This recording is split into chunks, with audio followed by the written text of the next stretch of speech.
Good evening. I'm Stuart Brand from the Long Now Foundation. I usually come up here with some sense of what I'm going to say. But I've been in deep conversation with our speaker backstage, and we're doing what people of our generation do, which is reminisce. There's a game out there called Passages you can play on your iPhone or other smartphones. And it's a game that's just one person or sometimes two people marching through kind of obstacles for 5 minutes. It's a 5-minute game. It's never shorter than that. It's never longer than that. And it goes along and points are collecting. And I'll tell you the punchline right now, which is with the little creatures walking along alone. You can see it gradually getting bald-headed and white-haired and things like that. It's walking a little slower. And at 5 minutes, it turns into a gravestone. And that's it. That's the game. Want to play again? And one of the wonderful details you notice about it is at the beginning, there's a kind of a play space, a bar of obstacles. And when you start out, this little fresh thing bopping along, it's all in front of it. And halfway through the game, 2.5 minutes, right in the middle. And toward the end of the game, it has gotten over to the right end of the thing. And so it has less notice about the obstacles it's running into, but there's fewer of them. And you realize that that's part of the peculiarity of having a lifespan with a beginning, a middle, and an end. At the beginning, everything's out in front of you. And at the end, what you can see most of is what's behind you. And so Mary Catherine and I have been there reminiscing because that's what we're good at by now.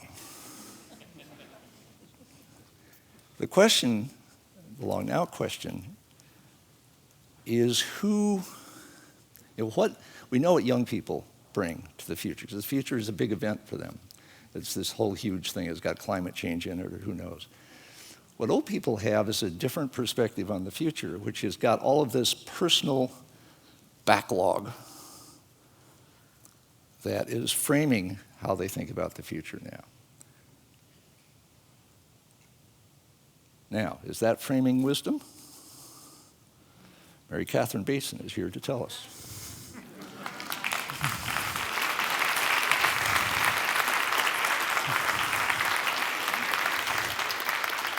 Thank you. Our chair. Good evening. You have to let me hear you. I can't see you.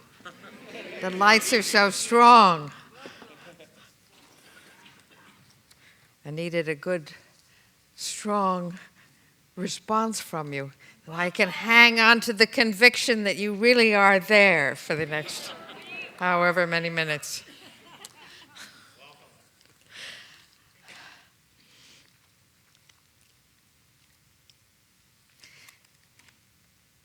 I live in a shorter now than Stuart. I'm interested in human lifespans, generations and how they fit together, the stages of lives, and how knowledge is passed on from generation to generation. So I'm really not up to the 10,000-year thing. Except to notice 10,000 years back is the Neolithic Revolution. We don't know what 10,000 years ahead is going to be.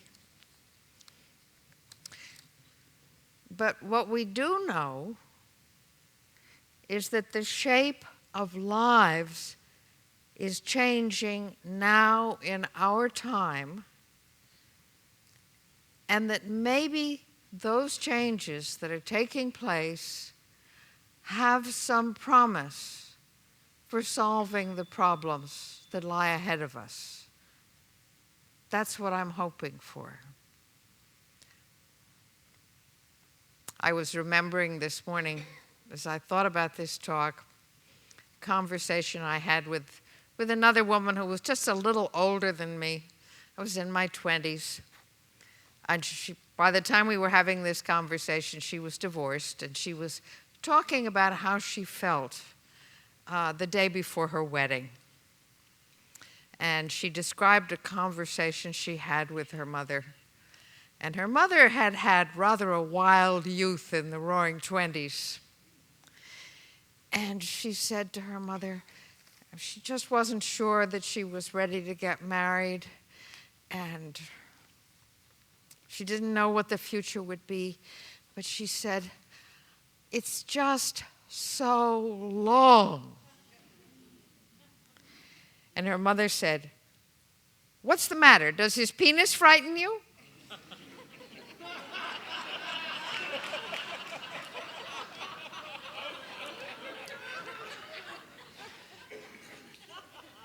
No, the future frightened her.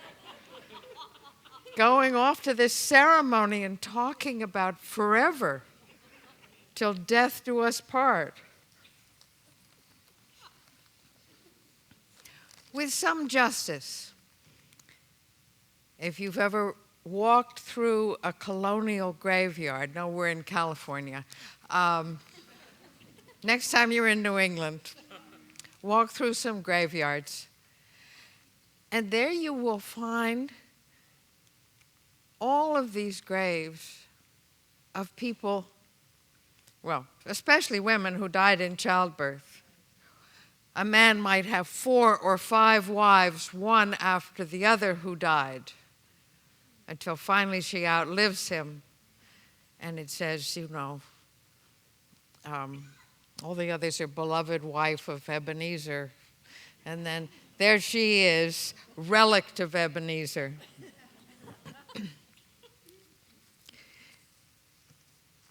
A little known fact is that marriages last longer in the United States today, on average, than they did in the colonial era.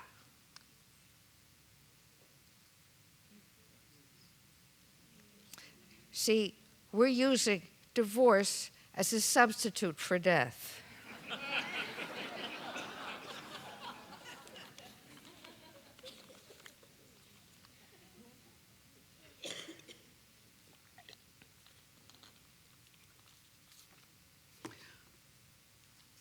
We've added 30 years to life expectancy in the last century.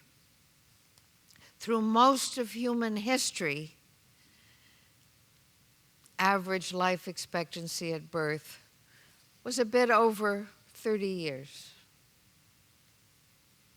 Time enough to have a couple of kids. And it still is that low in the poorest regions of the planet. And here we are in the United States, by no means the longest lived country, but creeping up on an average life expectancy of 80. We're not quite there yet.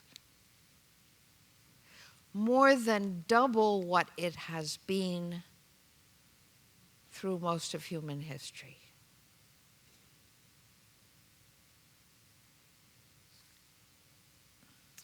It's so long. We go on being grown-ups year after year after year.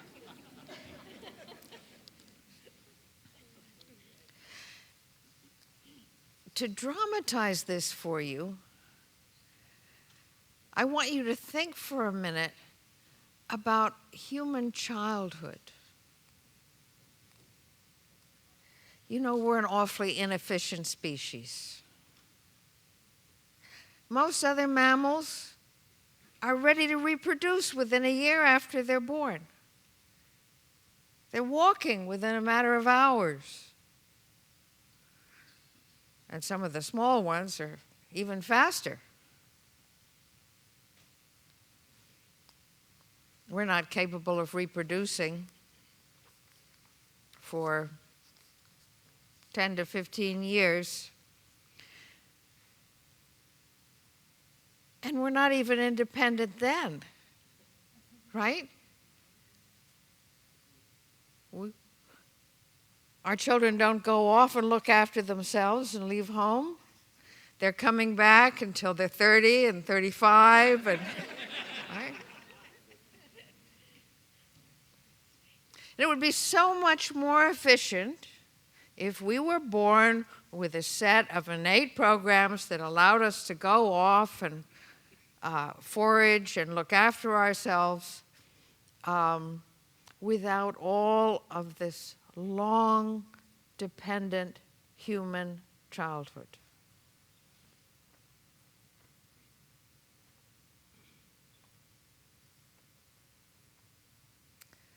It's a lot of work. But this long, dependent human childhood is what makes our distinctive adaptation possible. It makes us a species that has been able to adapt to conditions everywhere on the planet, able to accumulate knowledge, plan ahead, record knowledge, pass it on, makes us the time-binding species in terms of awareness of the past and ability to project into the future. And let it be said, it's also this long period of dependent childhood that makes us capable of love, capable of hope, conscious of persistence.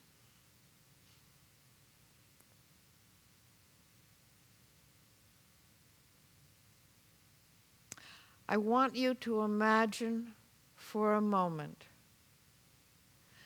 the possibility that the increased longevity that has been produced largely by technology, public health, things of that sort,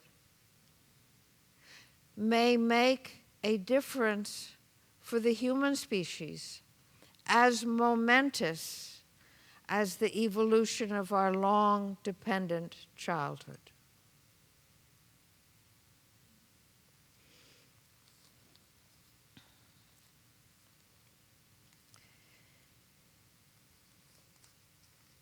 In fact, I would argue that within the last 50 years or so, a new stage of adulthood has emerged. It's a combination of culture and technology, because we've still got a lot of the cultural baggage that says you're getting old at 50 or 60 or whatever. The retirement as an institution with a pension was basically invented right around the turn of the 20th century.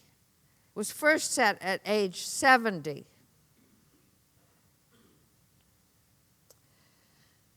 By Bismarck in the building of the civil service for unified Germany. And if you'd worked all your life in the civil service, you could retire with a pension at 70. And I want to tell you, they didn't spend a lot of money on those pensions. And you certainly wouldn't have been likely to be able to keep a job after 70. And you didn't keep the pension for very long if you actually collected it. And a few years later, they moved it down to 65.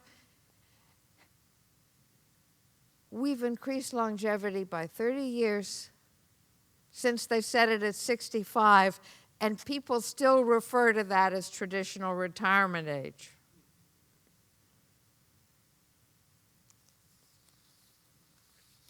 And as you know, many European countries are now having economic difficulties. In many places, there's mandatory retirement at 50.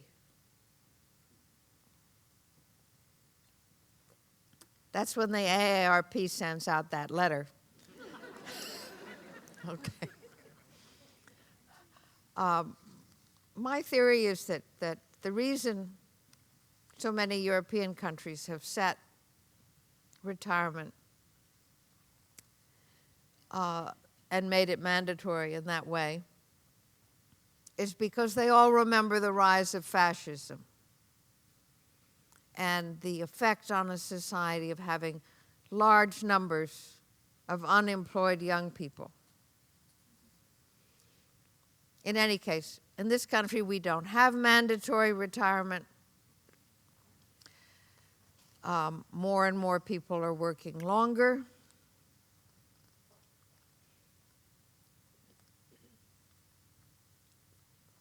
But the interesting thing is, I'm sure that everyone in this room has had conversations in which somebody said, I'm 60 or 70 or 80 or 90, but I don't feel 60 or 70 or 80 or 90, right? And basically, what that bit of conversation means is a long time ago, 30, 40 years ago, I internalized a set of stereotypes about what it would be like to be 50, 60, 70, 80, whatever that is. And now I've lived that number of years on the planet, and I don't feel the way I expected to feel. Of course, I may look at other people my age and figure they're old. I don't feel old. Right? And you've all heard this business about 60's the new 40.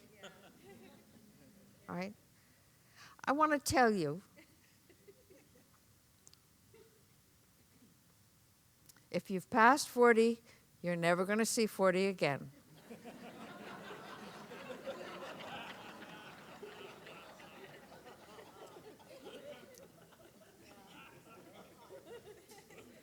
It reminds me of when I was in my 20s and they said you can have it all. Remember that? Women could have it all. Well, you can't. You balance things off and you work out a way to have what is important to you in a responsible way.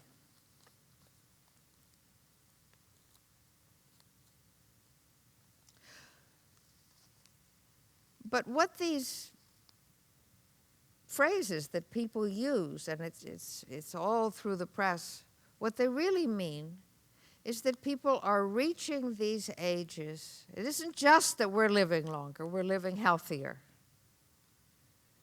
We're able to do far more for a longer period of time. And if you're 60, you're not going to be 40 again, but you're able to do many things that you didn't imagine you would be able to do at that age. And we now have a society. You know, it used to be, through most of human history, if you were fortunate, you knew one grandparent. Most people, I think, probably got to know one grandparent for a while anyhow, and a few knew more. And most people who had children who lived to reproduce got to see at least one grandchild. Well, nowadays, there are children with 7 or 8 grandparents.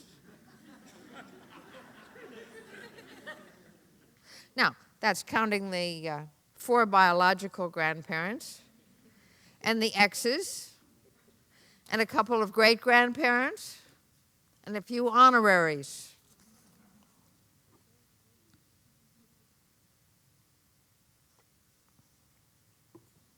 And they're not behaving themselves. They're not sitting around making their laps available for children. They are starting new careers, going back to school and getting new degrees, going on round-the-world cruises, and eloping, scandalizing their children and grandchildren, and having a lot of fun.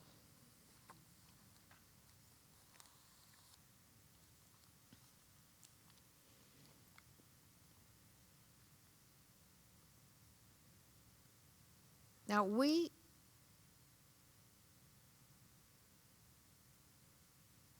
use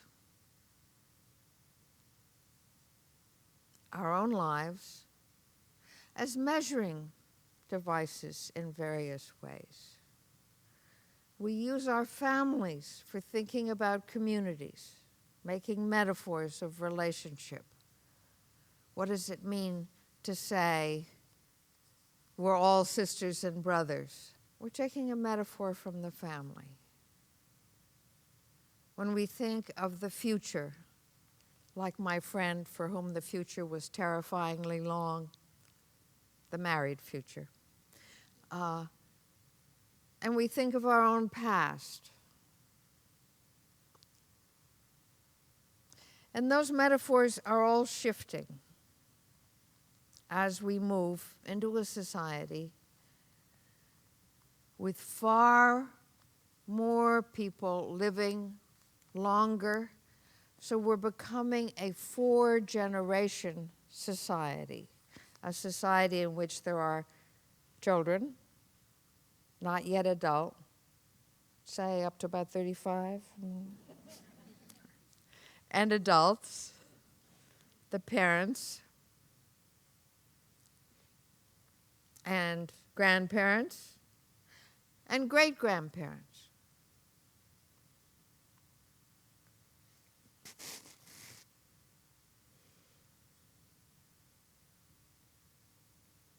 It's worth asking the Darwinian question.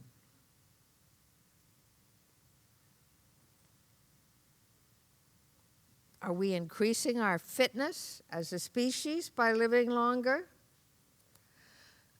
There is some very good evidence that we are, that among species,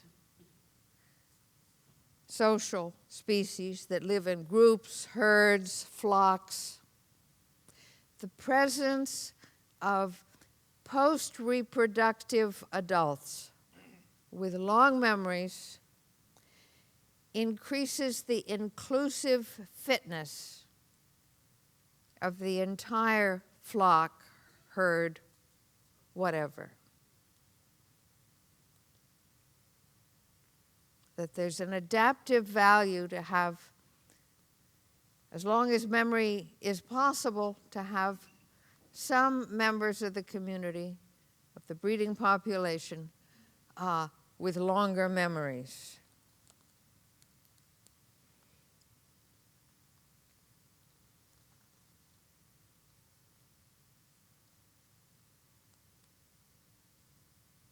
But we're going to have to change the way our metaphors work, with our grandparents behaving differently, running around the way they are.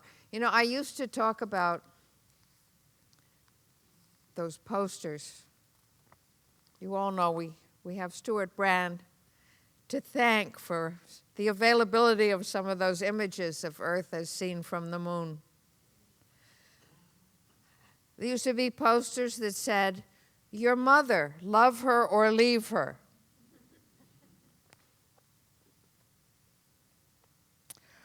Well, I think that does work in some parts of the world. But in the United States, you know what you do with mothers. You leave them.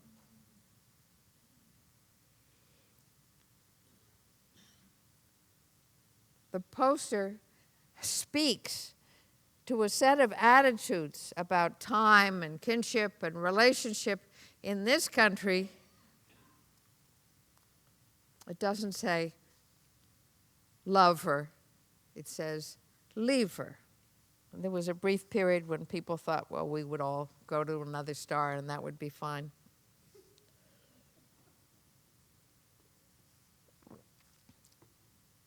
And at that point, I started making a slightly different argument.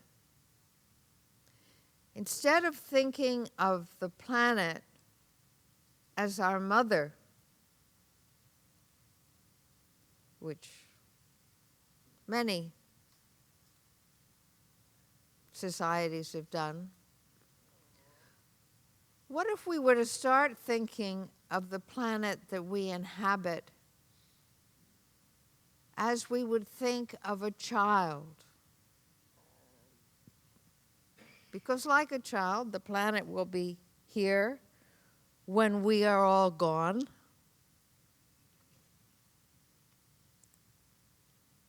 The future is unknown. We can't control it.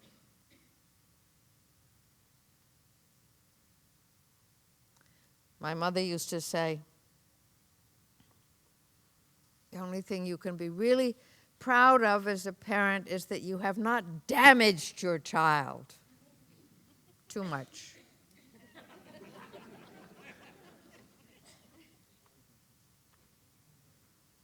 Well, we're not doing that well with the planet.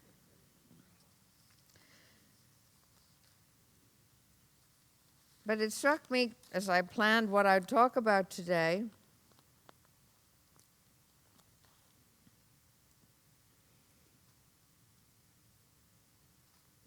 one of the things I've been very interested in is what people learn as adults, continuing lifelong learning, and what are the circumstances that force people to learn intensively as adults, or that draw them to learn intensively adults. So I've looked at what happens to refugees, or what happens to people who develop a disability, what happens in religious conversions, what happens to immigrants who have to learn to live in a totally different cultural environment.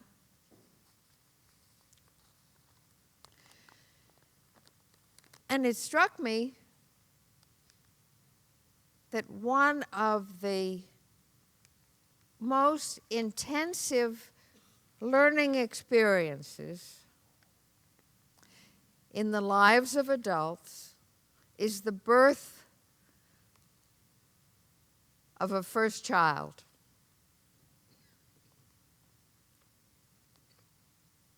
You know, we're not equipped by instinct to know how to look after a child. We read books, we go to classes, we look up Spock. They coach you a little bit before you take the baby home. And then we have to not only learn to care for that child, but keep relearning how to care for that child who is changing from week to week.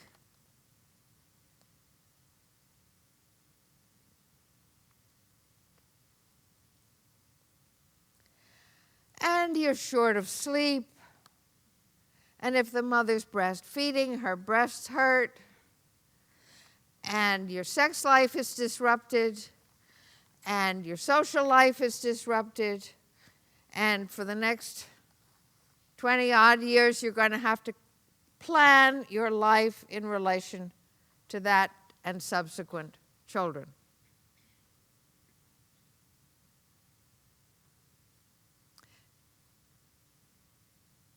And on the whole, we're glad we did.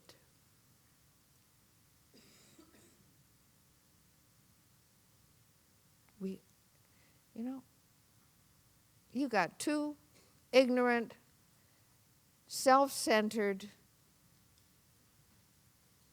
adults that have to learn to be decent parents. Most of the teaching is done by the newborn, actually.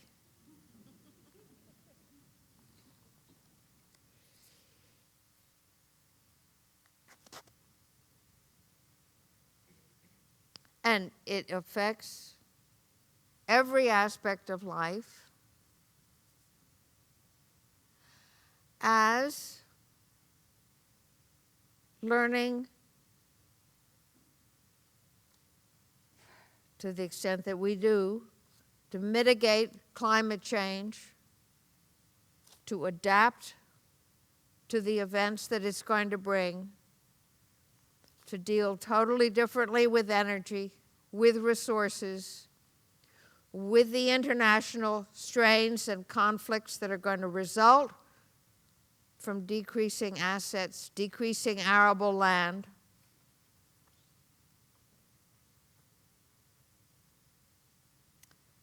Gee, it wouldn't hurt if we started thinking of the earth as a child we're responsible for, instead of a mother that we can rely on to care for us and keep giving.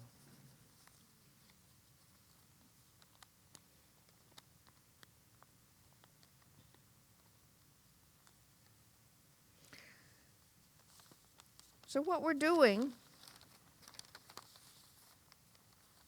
we're changing the shape of lives and the relationship between generations, the way we think of time and the way we think of space.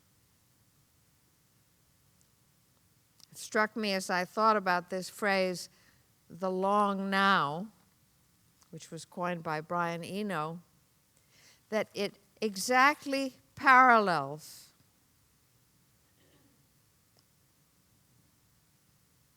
the phrase that Stewart coined back for the publication of the first Whole Earth catalog. That the whole earth is a way of saying the whole here. It's parallel to the long now.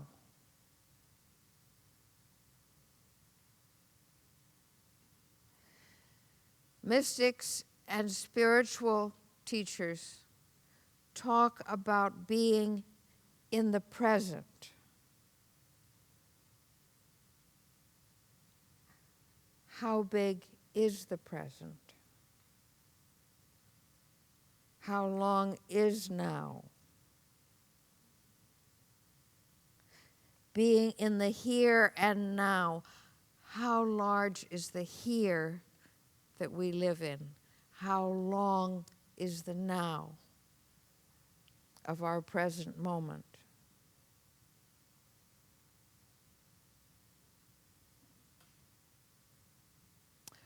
I once heard a city planner going through the stages of the life cycle in terms of changes of mobility. With mobility, the infant in his mother's arms, very little capacity for mobility. He was going to learn to crawl, find its way around the living room. At a certain age, that child will be out in the street, going to a neighbor's yard, and gradually, over time, here becomes larger for the individual. And many cultures have institutionalized a period of travel and wandering. In German was called the Wanderjahr, when you go and travel. And then you settle down, and the space that you move around in fact, contracts a bit when a family has children that they're looking after, and contracts again if physical disabilities and weakness come along.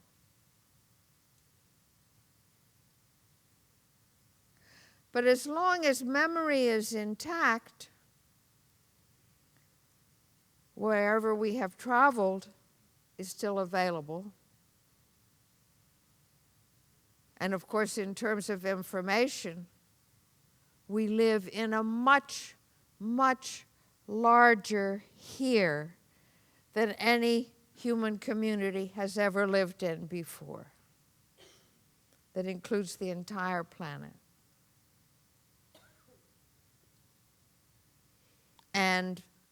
And we live in a longer now in terms of our knowledge of the past than any human community has ever lived in. But we just don't have time to think about the future. And when I think about time, what strikes me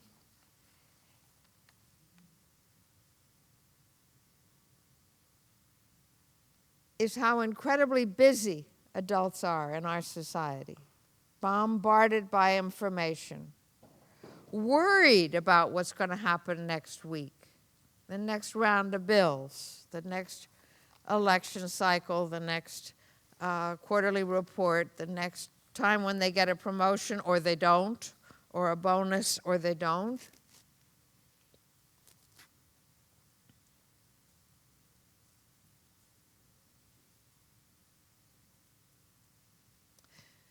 When I started looking at this issue of longevity and what does it offer us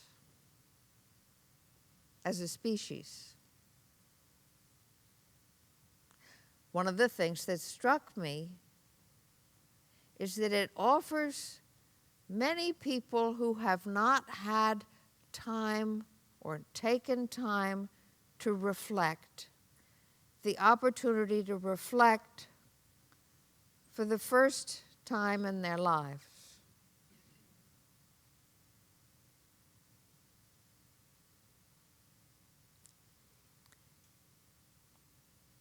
You know, as I say, I can't see any of your faces, but in the past I've asked audiences, do you think you'll be wise when you get old? Well, I did see a few nods. Yeah, people say, oh yes, as if it were automatic.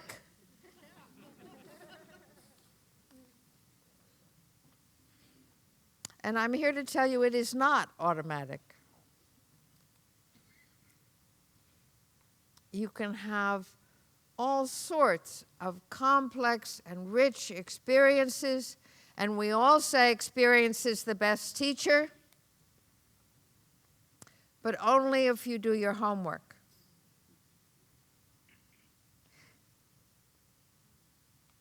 And the homework for the teacher called experience is reflection. And we put that off.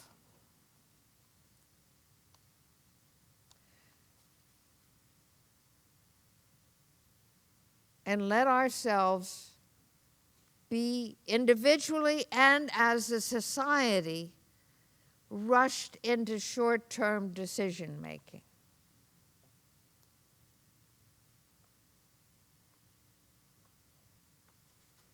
And we don't give ourselves the chance to become wise.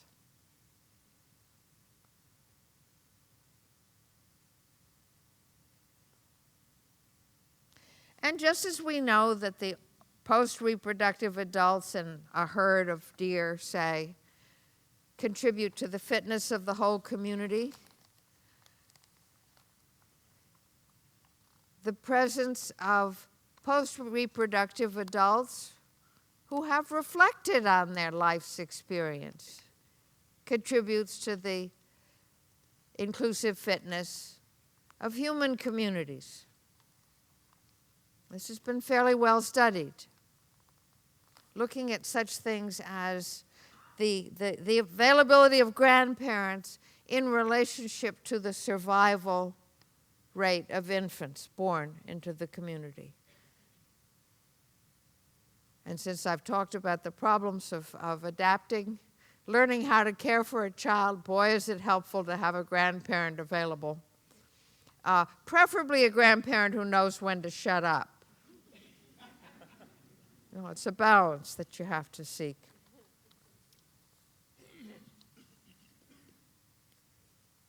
But we actually have a very nice kind of feedback system going where each generation does some things that are new, and there's an opportunity to compare them back with the previous generation, test them out. A 3-generation structure, here's a nice example. When I was a child, when I was born, the accepted way to put a child to bed, to sleep, was on its back. When my daughter was born, the accepted way to put a child in the crib to sleep was on her tummy. It is now dogma that you put children down on their back, and it reduces the risk of sudden infant death syndrome, SIDS, crib death. Right? Now, if it was just between me and my daughter,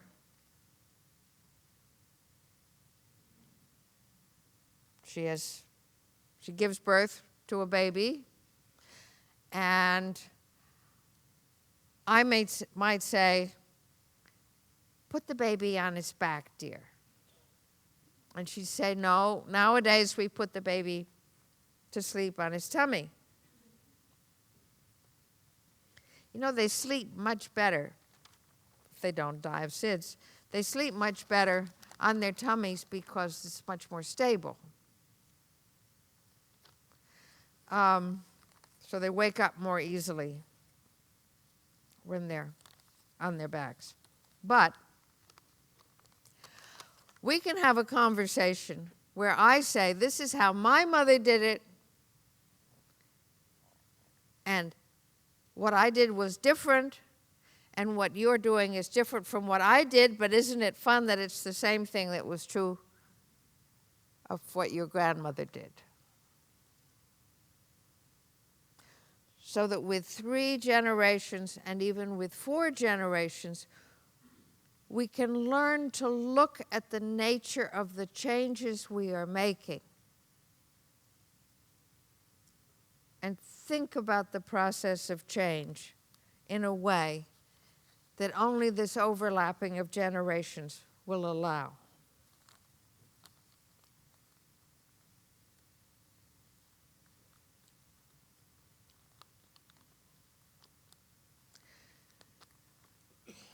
So, what we have today, suddenly, fairly suddenly, is, especially with the retirement of the baby boomers, a wealth of grandparents, all giving advice. A lot of people don't think this is an improvement. It's going to bankrupt Medicare and Social Security, and there are all these useless people around, and we're going to have to change the timing of the traffic lights, heaven knows what. You get slower crossing the street, you know.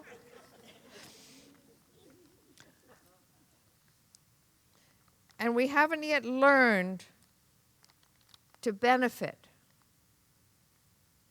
as a society from the availability of grandparents who are unlike any cohort of grandparents in the past in terms of their health and richness of experience and engagement with the world.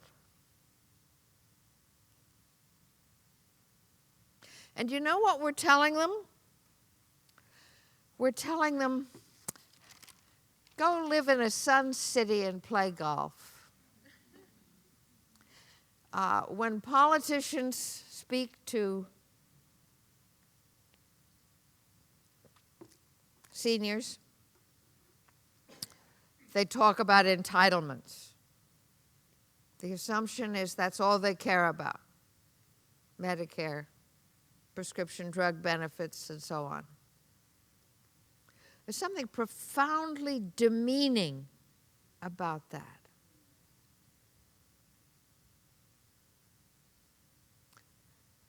To say to people who have had busy, productive lives, now you go off in a corner, semi-segregated,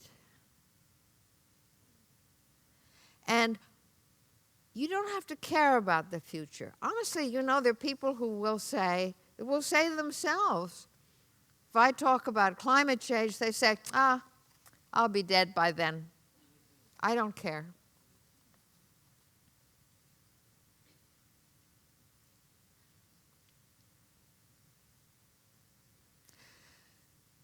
But the reality is that the grandparents and the great-grandparents and the uncles and aunts and great-uncles and great-aunts are invested in the future, do care about what will happen to the planet, care about the world in which the children they love as little kids are going to raise their own children.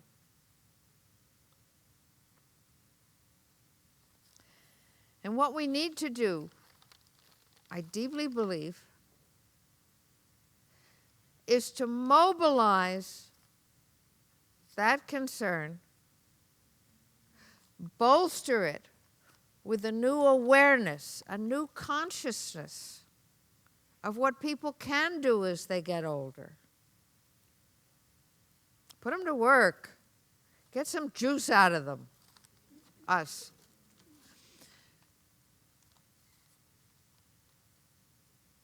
Take advantage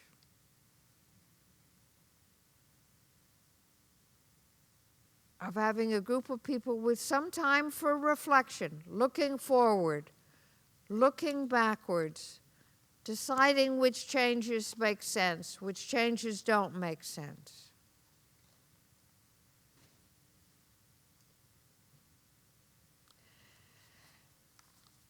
I use the term consciousness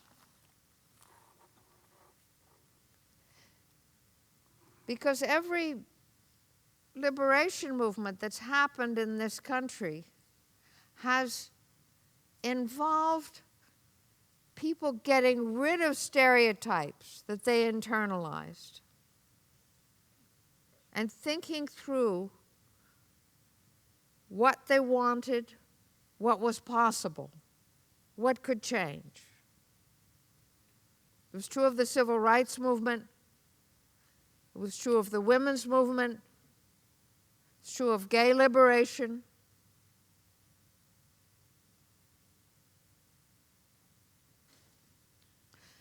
Sometimes the rhetoric starts with, I want more for my group, equality. But then when the equality comes, you get the contributions, the participation, the engagement.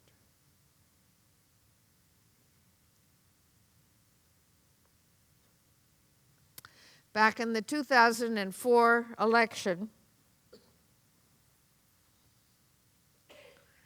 I got together, I've been meeting with a group of women, all women who'd been involved in the women's movement. I'm 70. Okay, we've been meeting for about 10 years. In other words, we met to say, we fought for the right to work. We fought for the possibility of participating and taking responsibility, being involved in decisions. And now everybody says, don't you want to retire?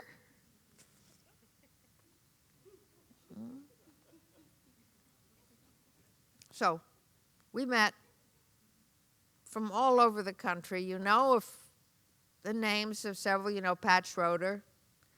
You may know Ellen Goodman, the columnist, a novelist, a psychotherapist, an anthropologist. Oh, Jerry Ferraro.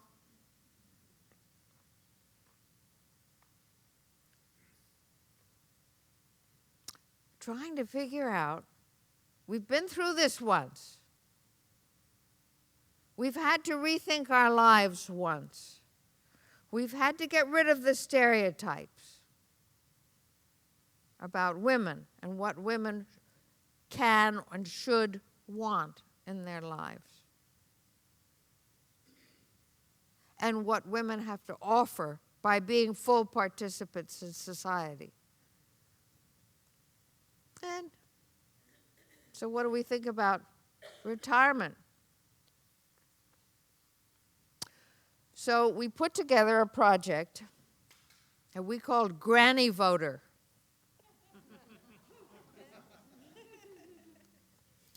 And I still have a button. It's a rocking chair, but it's jet propelled. And our motto was, I'm voting for my grandchild. He or she doesn't have the vote.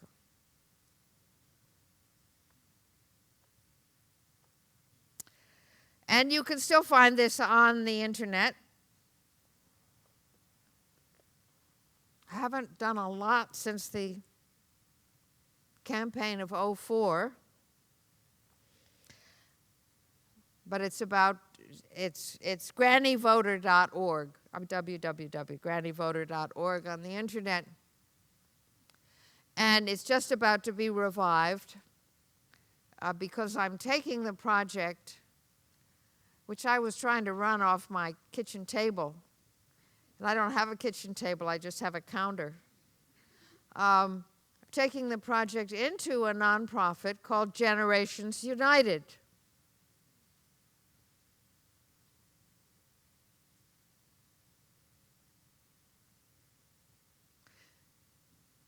Because I think the time has come to look at this large group of people who've come to a kind of a transition point in their lives. Some have retired. In some cases, the children have left home. In other cases, they may have lost jobs. And quite deliberately say,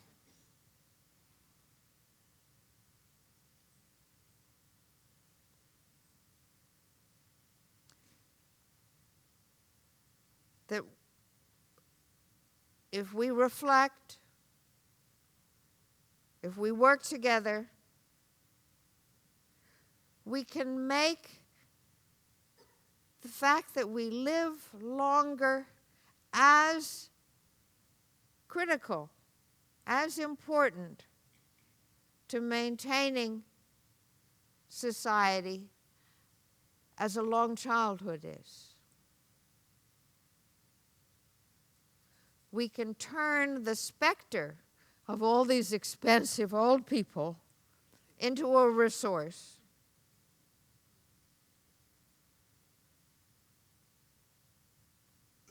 And when we do that, just going to finish now. When we do that, I think we're going to look at the entire life cycle somewhat differently.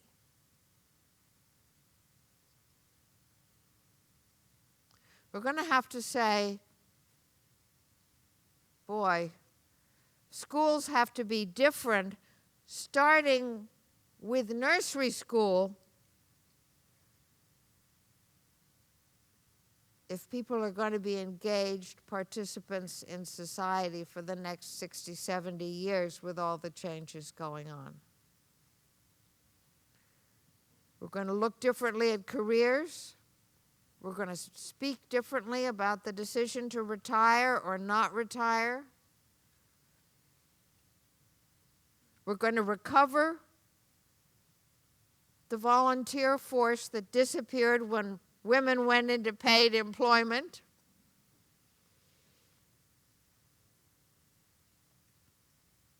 We're going to look differently at marriages, too.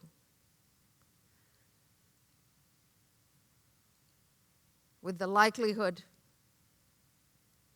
of both being alive for a great many years, you've got to figure out how you're going to keep relearning relationships as you go along.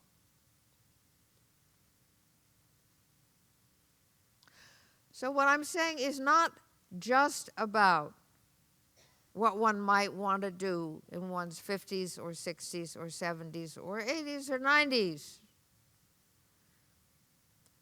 It's about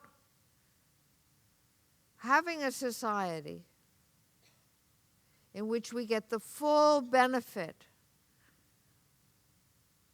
of the experience and wisdom of people at all different ages as they continue to learn and adapt.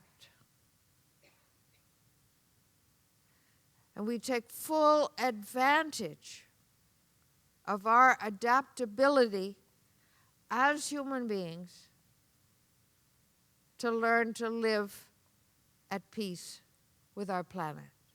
Thank you.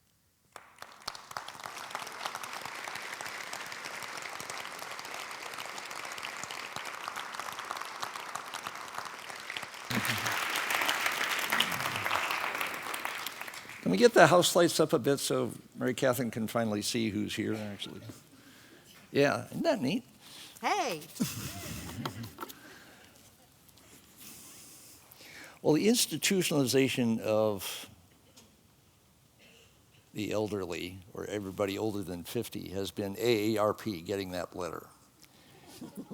And AARP pretty much is an invitation to entitlement and not to taking on responsibility, as near as I can tell. Is anybody busting AARP for this and saying, get with the program? You know, I don't want to bust the AARP. I do, but go ahead. Well, let me finish the sentence. Because they've done important work. They've gotten stuck.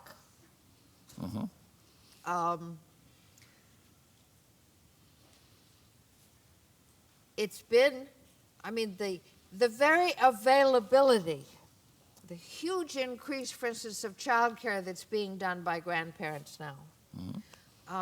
The number of people doing volunteer work.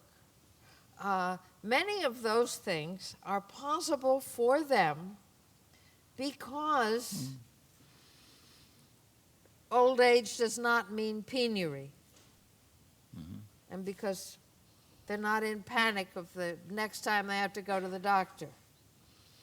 Okay? So the structure of benefits that we have is not something to just throw away. Okay. It's something to expect a return on. And how do you do that? And I don't see the AARP moving strongly in that direction. There's some of it. The Gray Panthers, which didn't survive really in large numbers the loss of Maggie Kuhn. They demised about the same time the Black Panthers did. Right. Well, but the point is that the Gray Panthers or the Raging Grannies against the war in Iraq or what have you were organizations of older adults for the larger society rather than for other older adults. And we've got to have a bit of both. And I'm more inclined to try and seed something and get small groups thinking through what they want to do. And then maybe the AARP will also evolve. The small groups cohort, does that tend to be people of an age and of a set of experience? Or is it multi-generational, like whole families that take this on? Horizontal or vertical, I guess, is what I mean.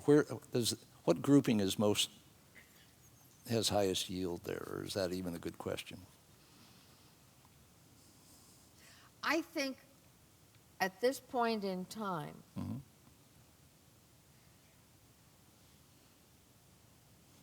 You know, the odd thing is a lot of people are making decisions as if they were going to be dead in 5 years. Right. And then they're around for 30. It's a sequence of 5-year plans. There's 6 of them. After a while, there's no plan. You just sit there. So I think there is a gain for older adults talking this business through. And you know, we get ageist too. Okay. Right? My godmother went into an assisted living, and visiting her, I asked her, have you made some friends since you moved in? And she said to me, oh, Catherine, everyone here is so deteriorated. Well, she didn't think she was deteriorated. She just thought all those other people were. Mm-hmm. And this is part of what we have to get beyond if we're going to get anything done. But the alliance between grandparents and grandchildren is absolutely critical. Yeah, and that's powerful. It really is there, because the war between children and parents is genuine, and it has to be fought out sort of week by week. The common enemy. But and then there's the piece of that you can make. A grandparent is a parent without the hassle, or without the the sense of having to obey and all that tough stuff, and hence the value, presumably. I guess the question is that extended with grandparents, great-grandparents, and so on, or is a 4th generation different than 3 generation, or is it just more of the same?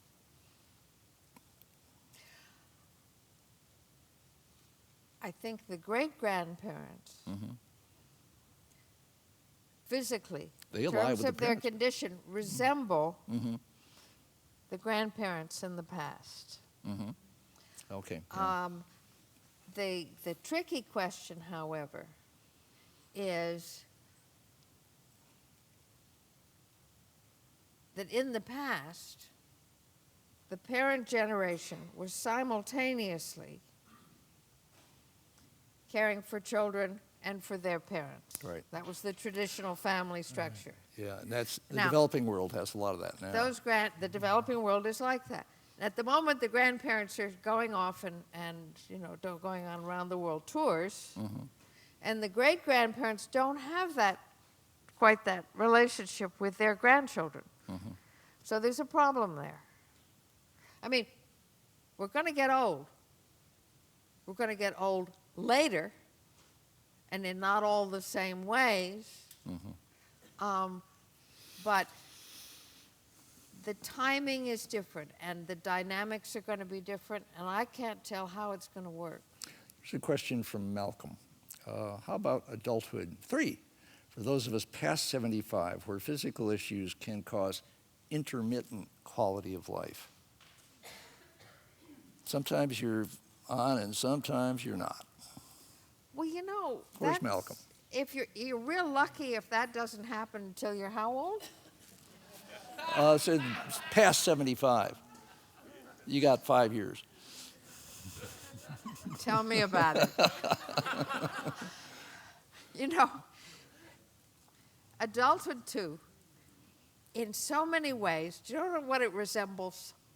It resembles adolescence. I mean, what happens when you're a teenager? You're an adolescent. Well, your skin gets all funny. You get zits. And your hair doesn't do what you want it to do. And your body feels different.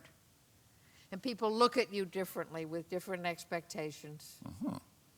And Adulthood II is like that.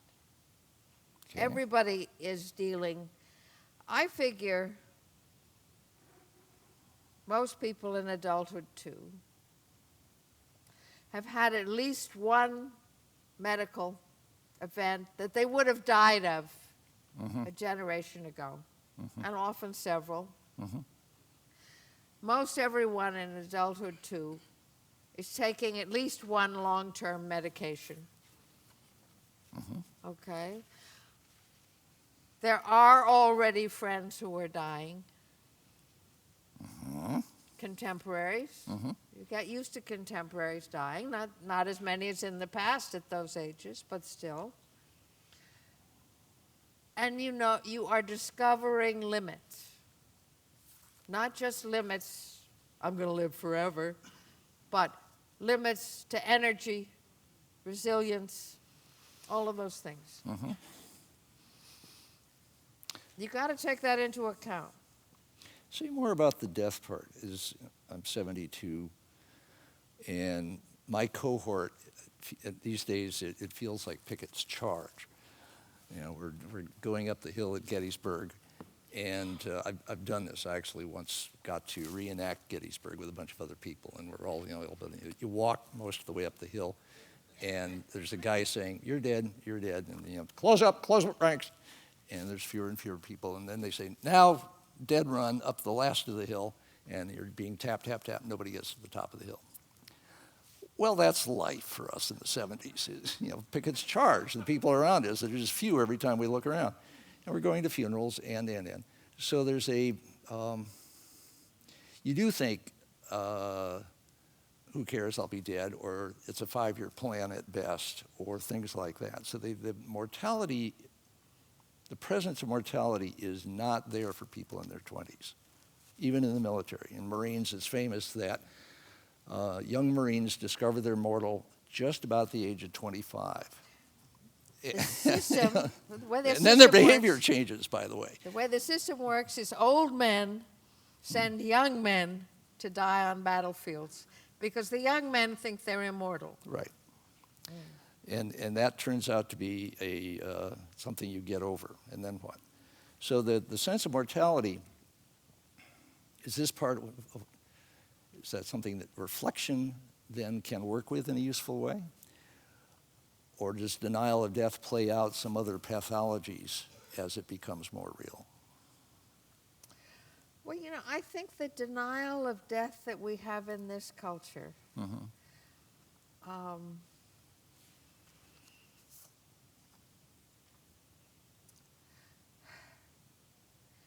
what it means is that we live a lie for many years of our life. And add to that the denial of aging, the dyeing of hair and the facelifts and all of that.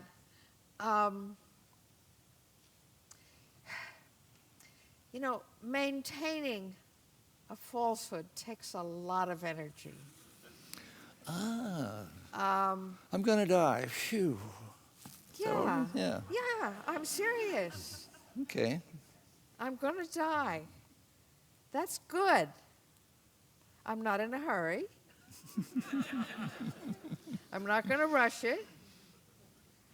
But how terrible it would be if I wasn't.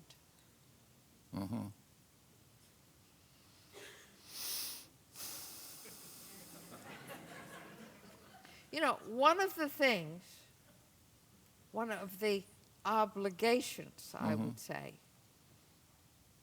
that goes with getting older is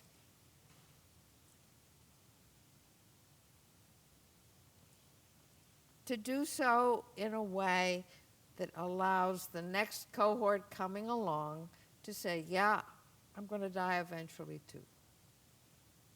How do you do that? And I'm thinking of Gregory. Okay, for say more. instance. Gregory died here in San Francisco. He died At Zen Center. at Zen Center, and he'd had cancer, and he hadn't been told, Lois, his wife, had been told that he probably wouldn't live more than a month.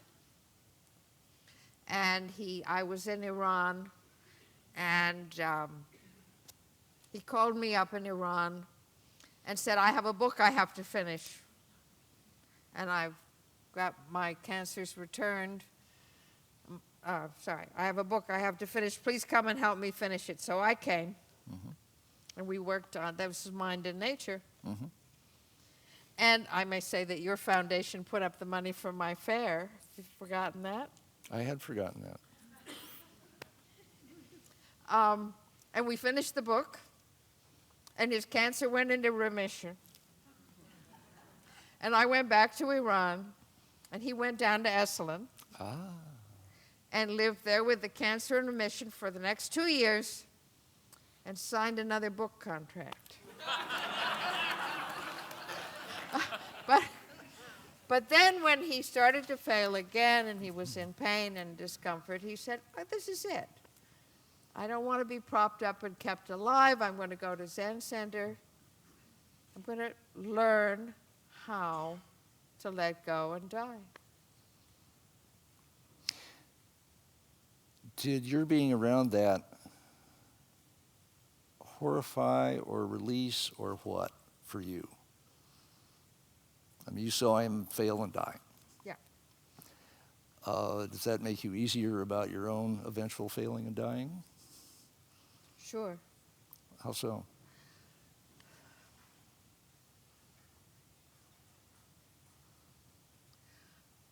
Well, there were a couple of things. It was, for me, an immense privilege to be caring for him. Mm-hmm. And I learned a lot from that. Mm-hmm. I learned from his acceptance and the argument that he made and that I've made since, mm-hmm. you know, that dying is part of life. Okay. I learned a lot from being at Zen Center at that point. Meditating on the whole thing. They got your attention, yes. Got my attention. Mm-hmm. I've been with 3 people through their death since that time. Mm-hmm. Three different people who made the decision that they didn't want to be bolstered and put on machines, mm-hmm. that they figured their time was up, and that they wanted the time of their dying to be a peaceful, reflective time. And we got cool drugs now that make the pain not such a big issue. Yeah, well, that's a good thing. I'm not against that. Mm-hmm. We've even got physicians who are not worried that one might become addicted to drugs if one has only 2 weeks to live.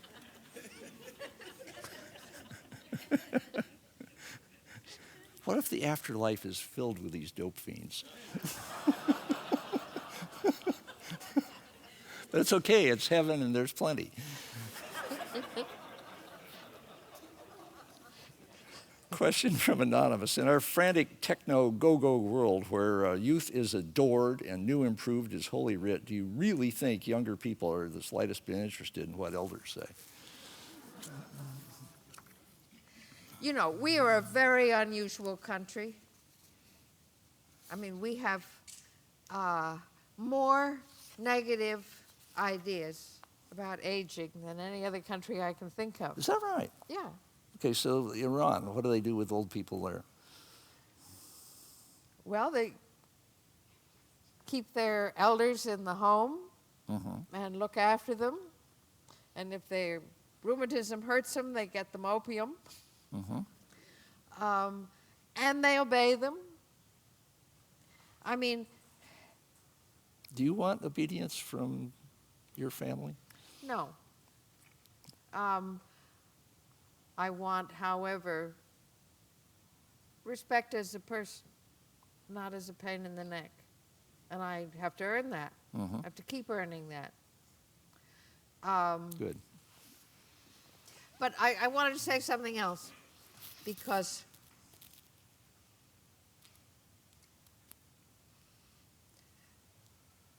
I don't think in a society that is changing rapidly that young people are going to respect older people unless the older people are learning as they go along, which is something you have modeled all your life. Right? You're into new things. You're exploring things. And you're saying that... As I say, willing to learn. Yeah. You are not what you know, but what you are willing to learn. And you're saying there's this whole huge cadre of Adulthood II people who are in that mode, who want to learn. Awful lot. Mm-hmm. I'm not saying all. Mm-hmm. And I don't think we support it well. I think, What would supporting it well mean? well, when you were 7, Mm-hmm. did your parents say to you, do what I say, Stuart. I'm the grown-up. I know best. Or did they explain things to you? I think the explaining part came later. I think I was of a generation where it's pretty much, I said it's the case and I'll give you some reasons, but they don't really count. You're going to do it because you're going to do it. And be spanked, otherwise I got spanked. Remember that? Does anybody here spank kids? They won't admit it in public. You know, I don't think I was desperately damaged by being spanked, but I don't think I was particularly improved either. It's one of those, you know, on their back, on their front kind of deals. Comes and goes, so what? The parts that are different, here's the parts that are different. What I was saying about supporting it, however, Okay. is if the message were human beings can learn all the way through their lives, when you're living in a rapidly changing society, Mm-hmm. you need to make the opportunities to learn, and you need to learn from your grandchildren. There's a lot of that. There's- Seems like, yeah, if you get to play games with the kids, the games they're playing are games you didn't play when you were young, and so you learn their games, and that's that. They're not the slightest bit interested in the blocks that you played with or whatever, right? Right? And then the other major thing that I've seen is it used to be, trust me on this, when kids went away to college, they went away. You saw them at Christmas, maybe at Thanksgiving, that diminished, and then when they got married, and that was pretty much it. Now with email, it's as if they just moved down the block. They're not sleeping in the house anymore, but Twitter and everything, you know about their grades, about their girlfriends and boyfriends. Is that changing adulthood and grandparenthood? The generations are thanks to just smartphones, are staying connected in a way they didn't used to do. You mean the way they didn't used to do for a sort of an intervening period? That of weird about period 50 when we years, went away to prep because schools before and that stuff, they yeah, didn't right. go away. Well, I'm not sure what the numbers are now, but at one stage, the largest number of people becoming computer literate and going on the internet Mm-hmm. were grandparents. That'll do it right there. And they were learning how to do it. Right, Now, this is the interesting thing. They were learning how to do it from their grandchildren, right. not their children, their grandchildren, so they could be in touch with each other. Yep. You know, one of the things that I do sometimes if I speak at a school, I've even spoken at elementary schools. It's a lot of fun. I'll bet. Is to say, well, what have you taught your parents? And there's this awful silence because it's a taboo question. They've been told they're supposed to learn from older people, not teach them. Your mother put that out as a program. She was quite worried when my generation was taking drugs that our parents, including her generation, didn't know about and were worried about. And she said, when the younger generation knows more about something important than the older generation, that is a disruption in society. Well, yeah, but look, if you keep telling the children that you know best, you know best, you know best, they're not going to tell you about how nice those drugs are.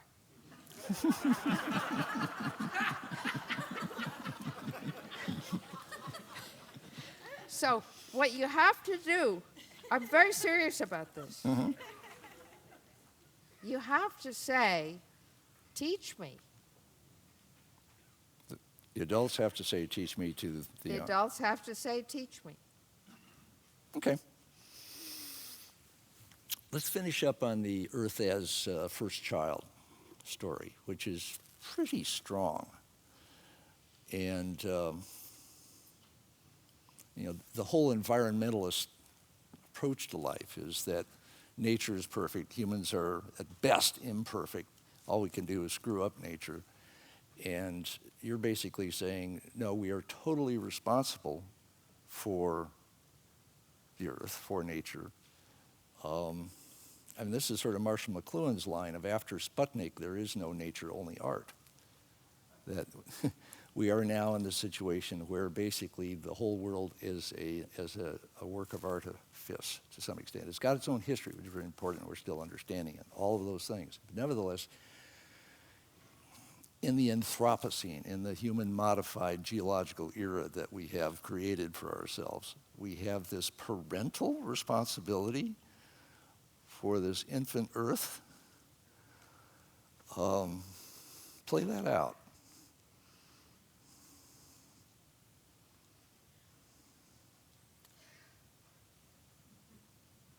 We have a capacity, we've had a steadily increasing capacity to disrupt the life of the planet. Apparently accelerating as well as steadily increasing. Accelerating, sure. And often in irreversible ways. But remember the Pleistocene extinctions that may have been anthropogenic. And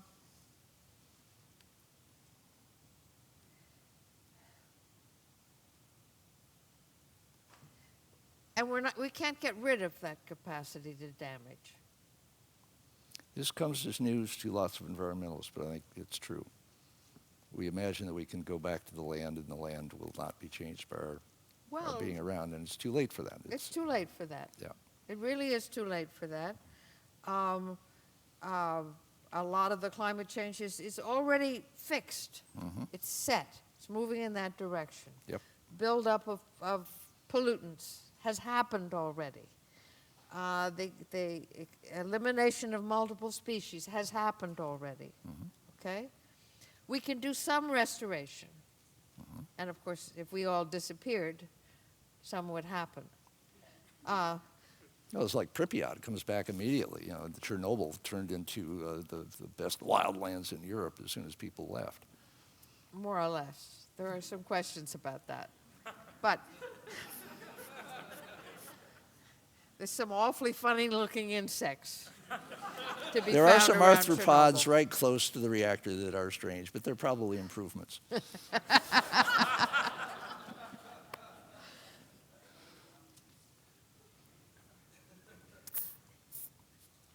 If we're going to survive on this planet, we have to work out a way of living at peace with it. And at the moment, the damaging initiative is with us, and the caretaking initiative is with us. So we're back to your mother's directive of the best you can hope for as a parent is not to damage the child too much. Yeah. And stay on both sides of that metaphor for a moment. Is the main thing to keep the child out of the street or from getting a fatal disease as opposed to just a disease that has them down for a week and out of school? Or what is it that is,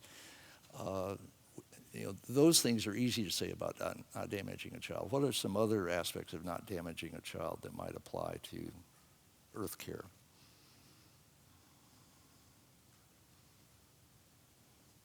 If we Well, let the Earth... I suppose the analogy would be being hit by an asteroid. I mean, I don't know that we can prevent that. We can prevent that now with present technology. That one's covered. Maybe. Okay.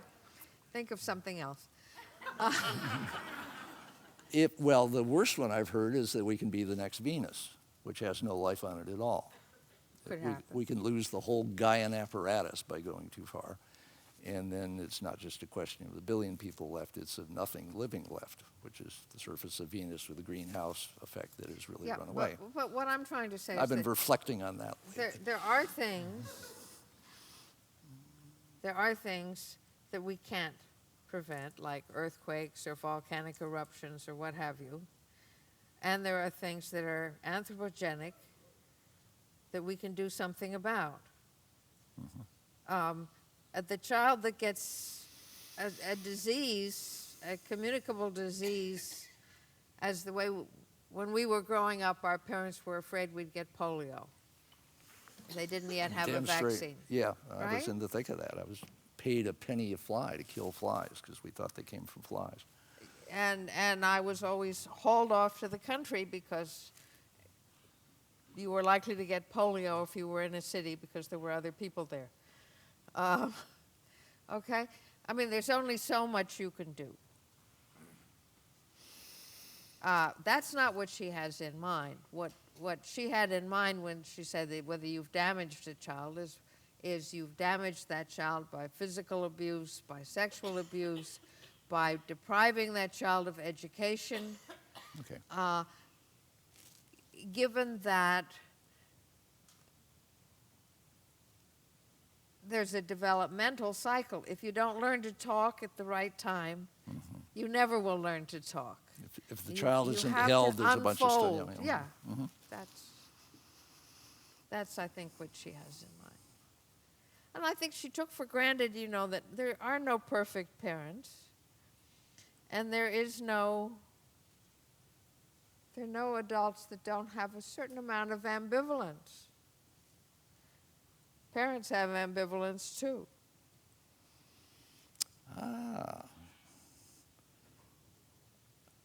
So it's okay to feel ambivalence about the earth as well as somehow make peace with it. A little. This is a conversation that is going to go on the rest of Catherine's and my life, which may be a long time, and the rest of everybody's life. It is a conversation which is, we assume, a 10,000-year conversation that we've just had a few words in. Thank you for coming to it this evening.